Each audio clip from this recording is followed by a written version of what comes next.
এই দিদি, কি চাই? বলছিলাম আমাকে একটু মাখিয়ে দে না। তোর কবে থেকে এত স্কিন কেয়ারের প্রতি ভালোবাসা জাগলো? এমনি একটু দে না। না, এটা আমি খুব স্পেশাল করে আনিয়েছি, আমি তোকে দিতে পারবো না। দে না। না রে, কেন রে? তুই কি কারোর সাথে দেখা করতে যাবি?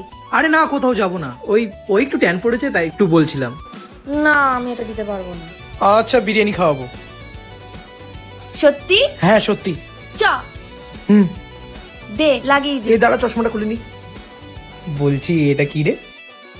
এটা এটা হচ্ছে তারিয়া অরেঞ্জ পিল পাউডার। এটা ত্বককে করে উজ্জ্বল, ট্যান করে কম, আর সবচেয়ে বড় কথা প্রাকৃতিক। আর এটা ইউজ করাও খুব ইজি। বাটিতে পরিবার মতন পাউডারটি নাও, আর তাতে কিছুটা গোলাপ জল মেশাও, জাস্ট মিক্স করো, তারপর অ্যাপ্লাই করো। এবার বুঝেছিস? হ্যাঁ সে বুঝেছি। কি রে ভাই, হ্যাঁ গার্লফ্রেন্ডের সাথে দেখা করতে যাবি নাকি? হ্যাঁ। মা! এই না না না না না।